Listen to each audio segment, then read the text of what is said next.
बिजली के बिल में 11 किस्म के टैक्स देता है, लेकिन जो सुप्रीम कोर्ट का जज है उसने ऑर्डर पास किया है कि जो मेरी तनख्वाह है वही रिटायरमेंट पर मेरी पेंशन होगी, वही रिटायरमेंट पर मेरी पेंशन होगी। और आपको बताइए उन्होंने ये ऑर्डर भी पास किया है कि उस पेंशन में से वो टैक्स एग्जेम्प्टेड होगा।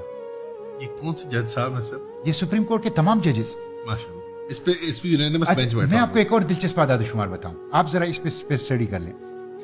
पाकिस्तान में जो अभी पेंशन की इजाफा हुआ हुकूमत ने किया, तो आपको पता है जो सुप्रीम कोर्ट के जज थे उनकी पेंशन कितनी बढ़ी? 1,50,000 रुपए पर मंथ बढ़ गई। ब्यूरोक्रेट्स की बढ़ गई 40,000 रुपए पर मंथ। आपको पता है जो कम से कम पेंशन लेते हैं, जो 20,000 रुपए वाले, उनकी पेंशन कितनी बढ़ी? 3,500। आपको पता है पाकिस्तान में जो कम से कम तनख्वाह है और ज्यादा से ज्यादा जो कम से कम पेंशन है और ज्यादा से ज्यादा पेंशन है, उसमें रेशो क्या है? 1:92। 1:92 यानी जो कम से कम पेंशन ले रहा है और जो ज्यादा से ज्यादा पेंशन ले रहा है वो 1:92। और आपको पता है बरतानिया में ये रेशो कितना है? 1:11।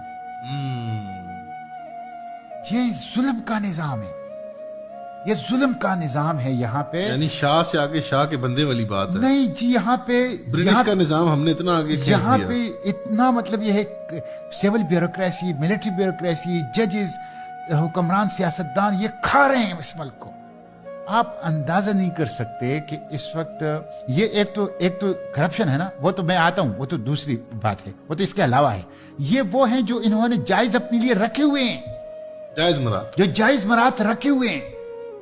आप अंदाजा कर लें कि अभी उस दिन मैंने सेनेट में ये इशू उठाया था, 200 रिटायर्ड अफसरान ऐसे हैं सिविल मिलिट्री ब्यूरोक्रेसी के कि जो बैरून मुल्क हैं, रिटायरमेंट के बाद बैरून मुल्क गए हैं, और जिन्होंने कहा है कि हमें डॉलरों में पेंशन दी जाए, उनको डॉलरों में पेंशन दी जाती है। ये आर्टिकल 25 की भी खिलाफ वर्जी है और पेंशन रूल्स की भी खिलाफ वर्जी है।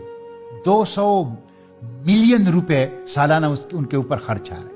आप अंदाजा कर लें, ये सूरत हाल है, ये सूरत हाल।